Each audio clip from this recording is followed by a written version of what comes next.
अस्सलाम वालेकुम। Channel gentleman vlog के साथ मैं मोहम्मद शुएब। जैसा कि हम लोगों ने अपने लास्ट लेक्चर में related areas of project management को डिस्कस किया था, जिसमें हम लोगों ने प्रोजेक्ट और ऑपरेशंस के कंपैरिजन किए थे। हमने प्रोग्राम मैनेजमेंट और पोर्टफोलियो मैनेजमेंट क्या चीज़ होती है वो डिस्कस किया था। ऑर्गेनाइजेशनल प्रोजेक्ट मैनेजमेंट और उसकी जो स्ट्रेटजीज थी हमने वो डिस्कस की थी, और प्रोजेक्ट स्ट्रेटेजिक प्लानिंग क्या होती है हमने वो चीज़ डिस्कस की थी। आज के लेक्चर में हम लोग जो है वो डिस्कस करेंगे प्रोजेक्ट मैनेजमेंट के कंपोनेंट्स क्या हैं। प्रोजेक्ट मैनेजमेंट के कंपोनेंट्स में सबसे फर्स्ट पे जो है प्रोजेक्ट मैनेजमेंट जो नॉलेज एरियाज है और जो प्रोसेस ग्रुप्स हैं, हम लोग उनका एक जस्ट ओवरव्यू लेंगे।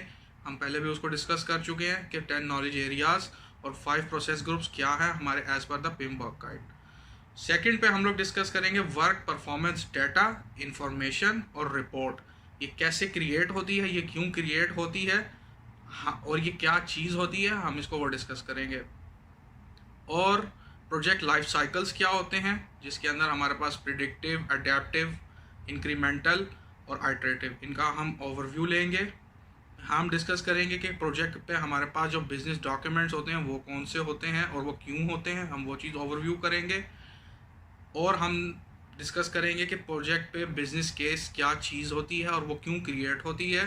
और लास्ट में जो हम डिस्कस करेंगे वो है जो है बिजनेस बेनिफिट्स मैनेजमेंट प्लान, कि वो क्यों हम क्रिएट करते हैं और वो क्या चीज़ होती है, हम उसको डिस्कस करेंगे।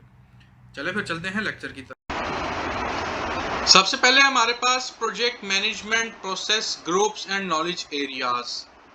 ये हम लोग अपने पहले लेक्चर में भी डिस्कस कर चुके हैं कि प्रोसेस ग्रुप्स कितने हैं हमारे पास और नॉलेज एरियाज कितने हैं। प्रोजेक्ट मैनेजमेंट प्रोसेस ग्रुप्स, ये जो रेड लाइन में है हमारे पास, ये प्रोसेस ग्रुप्स हैं।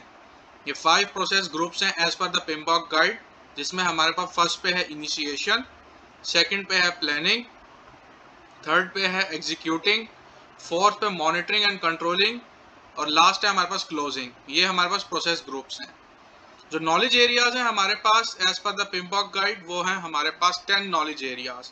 येलो लाइन में हमारे पास ये 10 नॉलेज एरियाज हैं, जिसमें से ये शॉर्ट एक जो है मैंने क्लिप इसमें ऐड किया है ताकि जस्ट ओवरव्यू के लिए, जिसमें हमारे पास इंटीग्रेशन मैनेजमेंट है, स्कोप मैनेजमेंट है, स्केड्यूल मैनेजमेंट है, कॉस्ट मैनेजमेंट है। फर्दर हमारे पास क्वालिटी है मैनेजमेंट, हमारे पास कम्युनिकेशन मैनेजमेंट है, रिसोर्स मैनेजमेंट है, प्रोक्योरमेंट मैनेजमेंट है, रिस्क मैनेजमेंट है और स्टेक होल्डर मैनेजमेंट है। नेक्स्ट है हमारे पास work performance data. Work performance data हमारे पास क्या होता है? रॉ डेटा होता है हमारे पास, जो फैक्ट्स होते हैं हमारे प्रोजेक्ट के, यानी कि बिल्कुल प्योर डेटा होता है कि हमारा प्रोजेक्ट कैसे चल रहा है। यानी हमारा फर्स्ट डेटा जो होता है वो वर्क परफॉर्मेंस डेटा होता है। इसमें हमारे पास जो है वो status of project work assignments होती हैं, जिसमें हमारे पास प्रोजेक्ट की परसेंट कितना कंप्लीट हुआ है वो हमें पता चल जाता है, कितनी प्रोग्रेस में एक्टिविटीज़ वो पता चल जाती हैं, क्या स्टार्ट और क्या फिनिश डेट्स हैं हमारी एक्टिविटीज़ की वो पता चल जाएंगी इससे। यानी एक प्योर डेटा है ये फर्स्ट डेटा होता है हमारे पास।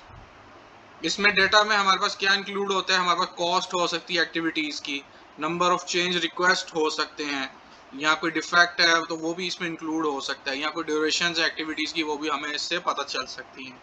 ये हम जो है वो हम लोग किसी मीटिंग से या कोई स्टेटस होता है हम उससे जो है गैदर, हम इसमें डाटा जो है वो गैदर करते हैं जो भी हमारे प्रोजेक्ट की रिलेटेड होता है। Work performance information. Work performance information हमारे पास क्या होती है? जिसमें हम लोग जो हमारे पास रॉ डाटा होता है उसको हम एनालाइज करते हैं, उसमें हम स्टडी करते हैं ताकि उससे हम कोई डिसीजन जो है वो ले सकें। यानी जो भी हमारे पास डाटा मौजूद होता है रॉ डाटा, ताकि उस पर कोई भी हम जो एक्शन है वो उसको हम कोई एक्शन है यानी कि कोई चीज़ का हमने किसी चीज़ को इम्प्लीमेंट करना है तो उसके लिए हम डिसीजन मेकिंग करनी होती है, तो वो हम वर्क परफॉर्मेंस इंफॉर्मेशन के थ्रू करते हैं। वर्क परफॉर्मेंस रिपोर्ट्स, इसमें हमारे पास क्या होता है?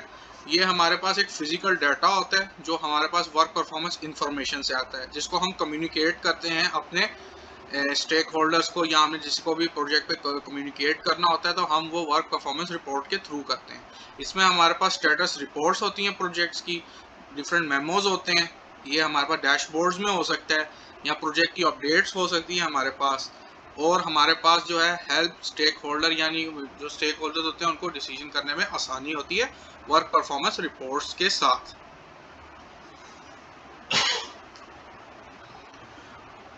सबसे पहले हम लोग जो है अपना डाटा कलेक्ट करते हैं, कलेक्ट करने के बाद हम उसको एनालाइज करते हैं इंफॉर्मेशन के थ्रू, उसके बाद हम रिपोर्ट क्रिएट करते हैं जिससे हम लोग कम्युनिकेट करते हैं।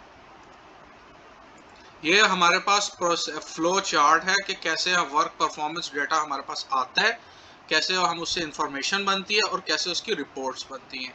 यानी कि हम लोग सबसे पहले प्रोजेक्ट जो अपना एग्जीक्यूट करते हैं उससे हमारे पास जो है वर्क परफॉर्मेंस डेटा आता है। फिर हम जब कंट्रोलिंग प्रोसेस में जाते हैं, जो हम एनालाइज करते हैं उन एक्टिविटीज़ को प्रोजेक्ट की, उससे हमारे पास इंफॉर्मेशन आती है। इंफॉर्मेशन के बाद जब हमारे पास जो है हम उसको जब कम्युनिकेट करते हैं तो हमारे पास वर्क परफॉर्मेंस रिपोर्ट्स आती हैं। इसमें हम लोग चेंज कंट्रोल जो है वो की तरफ भी जा सकते हैं। प्रोजेक्ट चेंज, कोई चेंज रिक्वेस्ट है, यानी कोई चेंज हमको चेंजिंग करनी है प्रोजेक्ट पे, हम उसकी तरफ चेंज कंट्रोल में जाएंगे, उसे जो भी चेंज अप्रूव होगी हम उसको इम्प्लीमेंट करेंगे।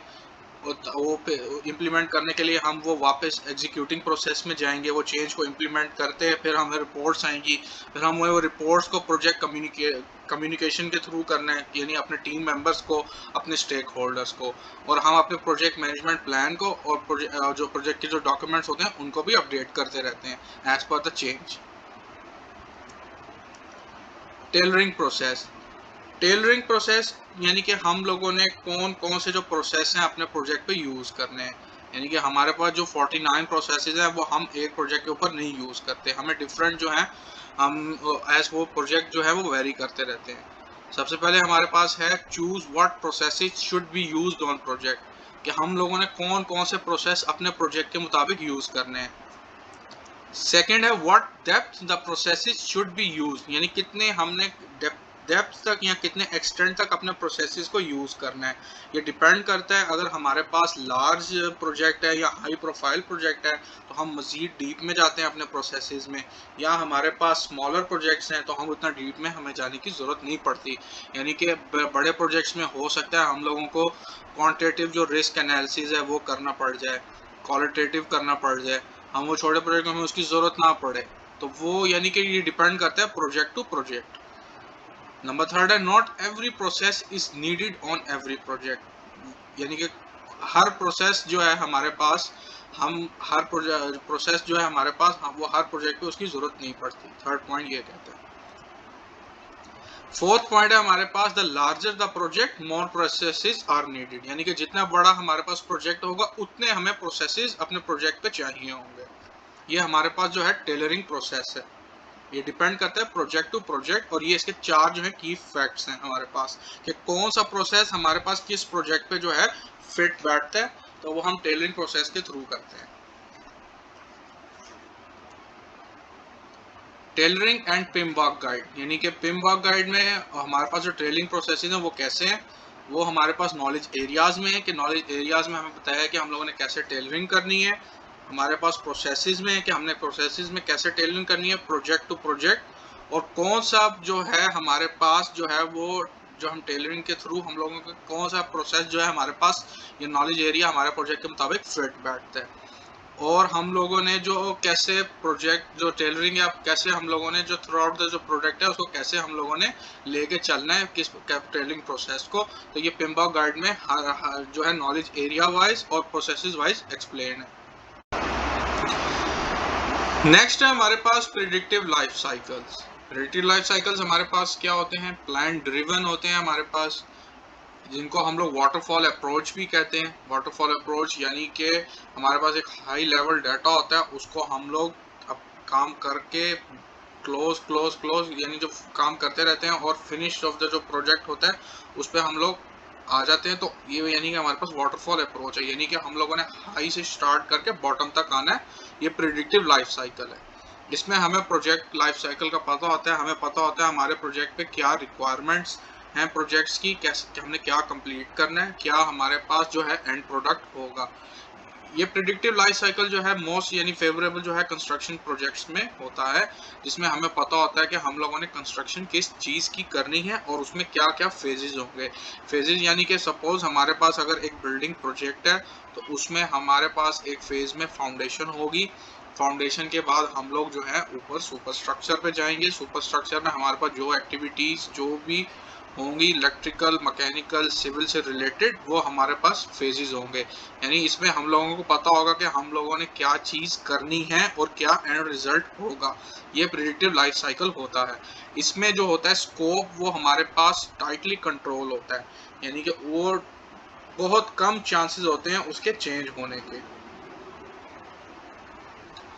Iterative and incremental life cycle. Iterative और इंक्रीमेंटल लाइफ साइकिल क्या है? ये बेसिकली ये दोनों एक ही चीज़ें हैं, लेकिन इसमें थोड़ा सा फ़र्क ये है, जो आइट्रेटिव है हमारे पास इसमें हम लोगों को क्रिएट जो है ना हमारे पास फाइनल प्रोडक्ट मिलता है, और जो हमारे पास इंक्रीमेंटल होता है उसमें हम इंक्रीमेंट्स के साथ जो है ना क्या कहते हैं चीज़ को, जो भी हमारे पास प्रोडक्ट होता है उसको हम क्रिएट करते रहते हैं। सपोज हम लोगों ने अगर कोई सॉफ्टवेयर क्रिएट किया, हम लोगों ने उसकी फर्स्ट इंक्रीमेंट दिया, उसके अंदर फर्स्ट इंक्रीमेंट हमने एक सॉफ्टवेयर डेवलप किया, कस्टमर ने बोला हम लोगों को उसको चेंज करें, यानी उसमें थोड़ी सी और मॉडिफिकेशन करनी है, यानी वो मॉडिफिकेशन करने के बाद एक सेकंड इंक्रीमेंट हुई, थर्ड इंक्रीमेंट हुई, यानी कि जब इंक्रीमेंट्स हम करते रहेंगे तो हमारे पास एक फाइनल जो है उसका प्रोडक्ट आ जाएगा इंक्रीमेंट करने का। आइट्रेशन में क्या है, हम लोगों ने एक चीज़ को जो है फाइनल जो प्रोडक्ट बन जाएगा हमारा डिफरेंट आइट्रेशंस के बाद, यानी उसमें हम लोगों को कमेंट्स पहले ही मिल जाते हैं मॉडिफिकेशन के लिए,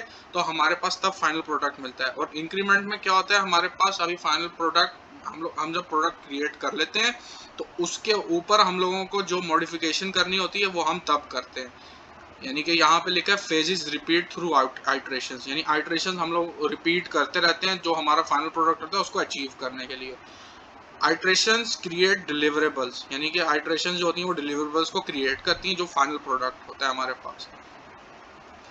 detail scope is elaborated for each iteration, यानी कि जब हमारे पास जो स्कोप होता है प्रोजेक्ट का वो शुरू में एक अननोन होता है, यानी हमें ज़्यादा उसका पता नहीं होता। जैसे जैसे हम आइट्रेशंस करते रहेंगे हमें हमारा जो स्कोप है वो मज़ीद पता चलता रहेगा। इसमें जो स्कोप चेंज होता है हमारा वो एक्सपेक्टेड होता है, क्योंकि इसमें हमें स्टार्ट में नॉलेज उसमें स्कोप की कम होती है। जैसे जैसे हम लोग वो आइट्रेशंस करते रहेंगे इंक्रीम तो हम लोगों का स्कोप जो है वो चेंज होता रहेगा, हाई चांसेस होते हैं इसमें।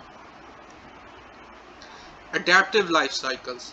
अडेप्टिव लाइफ साइकिल क्या होता है हमारे पास, ये एक चेंज ड्रिवन होता है, जिसको हम लोग यूज़ करते हैं स्क्रम में, लीन, एक्सपी, ये हमारे पास एक कॉमन है अडेप्टिव लाइफ साइकिल जिसके अंदर हम लोग यूज़ करते हैं। इसमें ये एक चेंज ड्रिवन प्रोसीजर है, इसको हम एजाइल प्रोजेक्ट मैनेजमेंट भी कहते हैं। इसमें जो है हमारे पास इंक्रीमेंट और आइटरेटिव जो दोनों अगर कंबाइन होती हैं तो हमारे पास अडेप्टिव लाइफ साइकिल बनता है। इसमें जो है प्रोजेक्ट जो है वो चेंज होता है। यहाँ पे हमारे पास जो है ये कानबान बोर्ड है जिसमें हमारे पास डिफरेंट जो है वो टास्क से रिलेटेड है हमारे पास, जैसे कि फर्स्ट हमारे पास जो स्टोरीज हैं, प्रोजेक्ट स्टोरीज जो भी हैं हमारे पास, उससे हम लोगों ने क्या चीज़ करनी है, किसकी क्या रिस्पॉन्सिबिलिटी है, उसमें से वो क्या चीज़ उसकी इन प्रोग्रेस है, कौन सी एक्टिविटी जो है वो टेस्टिंग पे है और कौन सी डन है, यानी कि ये डिफरेंट, ये हमारे पास एक अडेप्टिव है। इसमें हम लोग जो है वो जो चेंज होता है वो प्रोजेक्ट स्कोप को वो जो है वो चेंज होता रहता है, प्रोजेक्ट का जो स्कोप है। ये इनका कंपैरिजन है प्रिडिक्टिव लाइफ साइकिल का, आइटरेटिव, इंक्रीमेंटल और एजाइल। प्रिडिक्टिव लाइफ साइकिल में जो है हमारे पास एक ट्रेडिशनल अप्रोच है जिसमें हमारे पास जो है प्लानिंग जो है होती है हमारे पास अप फ्रंट में, यानी स्टार्ट में ही हम प्लान कर लेते हैं क्योंकि हमें सारी रिक्वायरमेंट्स हमें पता होती हैं, और फिर हम एग्जीक्यूट करते हैं एक वक्त में जो हमारे पास प्रोसेस होता है उसके थ्रू एक सीक्वेंस के अंदर।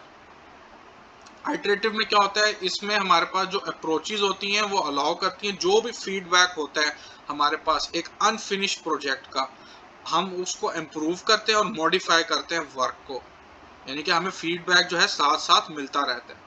Increment approach, an approach that provide finish deliverables, यानी कि जो अप्रोच हमें एक फिनिश डिलीवरेबल प्रोवाइड करती है जो कस्टमर जो है वो यूज़ कर सकता है फ़ौरन।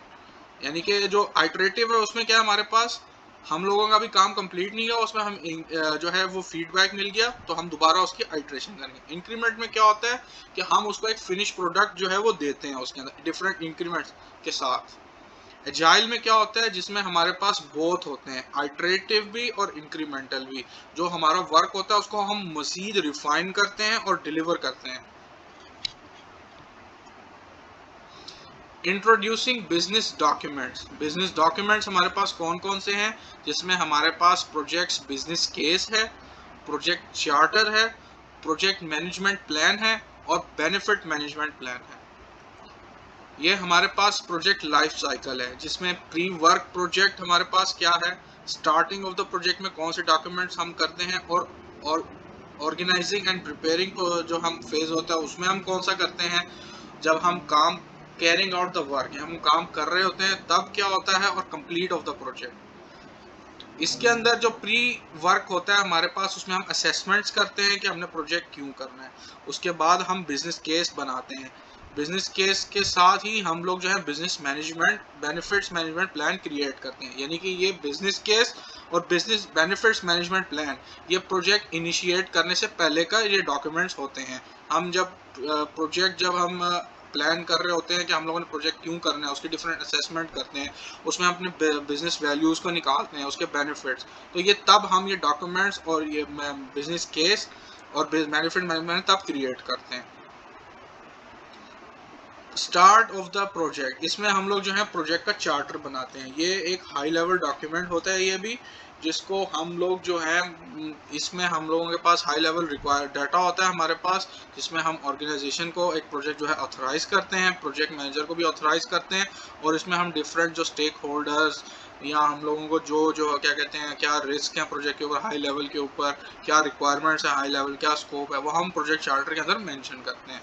जो प्रोजेक्ट मैनेजमेंट प्लान होता है वो हमारा प्लानिंग जब प्रोसीजर प्रोजेक्ट इनिशिएट हो के ख़त्म होता है फेज, उसके बाद जो प्लानिंग स्टार्ट होती है उसमें हम प्रोजेक्ट मैनेजमेंट प्लान क्रिएट करते हैं कि कैसे हम लोगों ने प्रोजेक्ट में जो डिफरेंट नॉलेज एरियाज़ हैं हम लोगों ने कैसे उनको लेके चलना है, और उसमें कैसे हमने वो डॉक्यूमेंट बनाते हैं कि हमें कैसे उन चीज़ों को इम्प्लीमेंट करवाना है अपने प्रोजेक्ट के ऊपर एज पर द रिक्वायरमेंट।